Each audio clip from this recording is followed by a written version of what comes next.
What's up, people? I'm Shaggy, the Opinionated Hippie, and today I'm going to start reviewing Can's live material.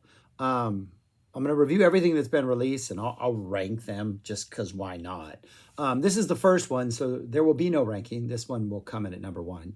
But I'm going to talk about a recent release. Back in 2021, Can started this sort of archival release series of concerts. And this was the first one, Stuttgart, 1975. This is a Halloween show in Stuttgart in 1975. And unlike Zappa or The Dead or any other number of artists, Can wasn't particularly on top of things when it came to recording their shows. So this is not this like really pristine, awesome sounding soundboard. This is a incredibly well cleaned up bootleg tape of some dude who like walked in literally looking something like that. That's Rerun from What's Happening, a classic American sitcom, when Rerun tried to bootleg a Doobie Brothers concert from the front row. He got caught. It was his tape recorder fell out. It was horrible.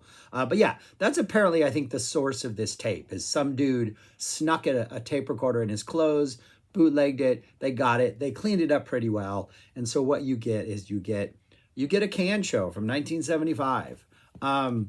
5 tracks. We can call them songs if you want. They're all improvisational jams. Just as King Crimson would do once or twice, sometimes 3 times a night, where somebody would just start playing and everybody would join along. That's what Can does. They just start playing and everybody joins along. There are definite sort of, in maybe 3 of the 5 songs, sort of like, you can maybe hear a little bit of other songs in there. The opening, the numbers are just German numbers. 1, 3, 5, so how do you say 3? 2 and 4, 1, 2, 3, 4, 5.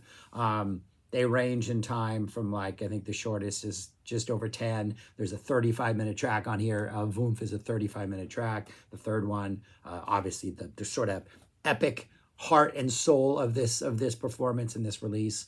But like the opening track, you hear a little bit of dizzy in there. Things start to get a little bit, like maybe a little bit upbeat towards the middle.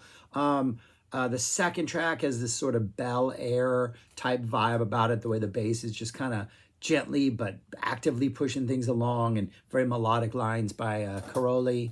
So that's there.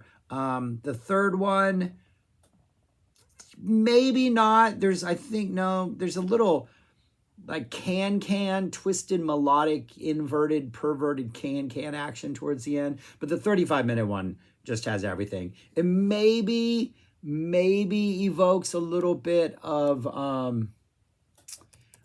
Pinch vibe and just the kind of groove and the push and the drum energy that's going there. But it's very, very loosely based on that. And that's really about it as far as like songs that you would recognize. Yeah, so what do you get? You get, trying to figure out the times on this, because I don't want to get up and go find my copy, but I realized okay, here we go. I found the times. Yeah, so the first opening jam is like a 20-minute jam, and it's a pretty single, like one idea. Like, we got some like organ work, some keyboard work that kind of sets up the atmosphere. Some like guitar licks come in, and then we just get this steady, not robotic, not like monotone, but we get this drum rhythm that's pretty straightforward for the entire 20 minutes. It'll kind of get quieter, it'll get louder, it'll go up and down, but it doesn't really veer much from this straightforward path. And around this rhythm, we just have this like, everybody's just playing ideas and contributing ideas, and we got to like guitar work and some organ work and some awesome bass ideas. At times things to pick up a while, then they kind of slow down. We get this like push and this like pull back. But it's for the most part this straightforward, just like 20-minute awesome opening. Shall we call it a warm-up jam? We'll call it a warm-up jam. But yeah, it just feels like almost like a single idea that they're working on and developing, and just like you can see how the studio process went when they were making these albums, you know, where they'd go in and just entertain this single idea for like 20, 30 minutes at a time, which makes it probably easier to edit and slice into. But you see like what is the root of like where their music comes from. Gets really aggressive towards the end. Drums really start to freak out around the 18-minute mark. We end with a really nice final sort of climactic burst. Awesome opening track. The next one, song 2, Zwei. It's only 14 minutes long. The drums start. It's this really nice sort of rhythm section, this rhythm guitar that's coming in that's kind of light and peppy and airy. But this is a very almost guitar-centered, a lot of melodic kind of things by Caroli, the guitar player. Kind of has a Grateful Dead jam, and it's sort of like the way the instruments are relating to each other and kind of interacting. Yeah, Caroli's just his guitar playing. It's kind of very slinky, kind of just doing a Jerry thing around the rhythms. Gets slightly Middle Eastern or maybe international flavored for a while there in the middle. You get parts like right around the 4-minute mark when I think Caroli really starts playing some of his more melodic stuff. That's when you feel like, okay, had this been them in the studio, this section, they're taking it out and they're turning that into a studio track. Like you can see how like things off their early albums when they were literally just, or most of their albums, when they're just jamming and then finding stuff with which to turn into a song. You hear that in the second track. You hear those like melodic ideas. How they'll be like, okay, this is something that could definitely be the centerpiece of a song. Yeah, Caroli's just amazing. The jam threatens to fall apart around the 6-minute mark, but then drummer comes back in just chaotic, going all over the place, accelerates until like the ending has this sort of like, everything kind of accelerates in this sort of like Mad Max Fury Road vibe, you know, where you have all of this energy, like just chaos. It seems like chaos, but it's all going in the same direction. So that gives it this sort of like uniformity, or that gives it this cohesion, but it's definitely this accelerated push toward the climax. The third song is 35 minutes, 36 minutes long. It's just kind of all over the place. Starts off with this really frantic but pulsing sort of energy that everybody's feeding into. Very, very pinch type energy. Very propulsive.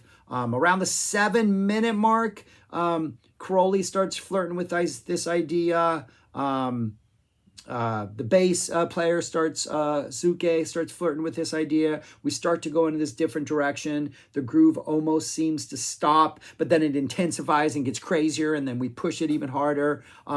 Finally, around the 10-minute mark, it seems like things might finally start to fall apart, but then again, the guitar and bass start entertaining this funky little idea that they kind of play with for a while. Things get kind of playful for a while. It's in one of those areas where they're not really locking into any sort of groove, but everybody's kind of entertaining different ideas and they're responding. Nice keyboard work coming in around the 13-minute mark, leads to some really nice guitar work that almost flirts with like this swing vibe for a while, right? We're not even halfway into it. We're like our 4th, 5th little section right here. 19th, some really uplifting, joyful guitar playing that almost, there's a melody that Caroli's flirting with that I'm always like, is that something? Is it something I should recognize? But it seems like he's starting to flirt with this melody. This goes on for a while. Around the 25-minute mark, we get kind of playful but low-key and melodic. This is when we start entertaining that almost like twisted, perverted can vibe that comes in there. Kind of speeds up for a while, maybe feels like it might fall apart. Around the 29-minute mark, that's when we get maybe a little bit of a dark, spacey, spooky, eerie, spacey vibe, but we're still pushing forward. Like we're not allowed to like really take a break and go into any space mood. Then for the ending, things just get thunderous crazy. Like they're going hard.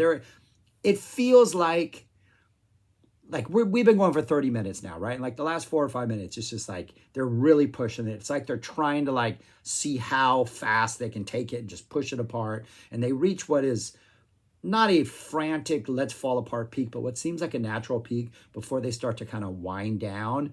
And it feels like at the end of this winding down, there's just going to be like a cold, hard stop, right? Because they've been going hard for 35 minutes after going hard for 35 minutes in the first 2 songs. And then right when it feels like it's about to end, Caroli hits this like one, like this one note, or maybe it's two notes to kind of signal the next part of the jam. And there's no break. They just kind of, keys kind of enter, drums just kind of get a little more low key. Caroli kind of comes in and starts playing some licks to kind of build back up the energy. Got some nice drum and cymbal work going on. So even after this 35 minutes of like pure exploration in which everybody's going pretty hard, they immediately jump into the next jam. This next jam, again, kind of reminds me of the second jam, and it's a lot more of a more melodic, kind of guitar-centric type thing. It's about 11 minutes, but it's interesting. I'm just now realizing you have this like 35 minutes in the middle, and then it's balanced by these two kind of sweeter, more melodic like things, as if they purposely set up the show to have this sort of balance. Yeah, really interesting.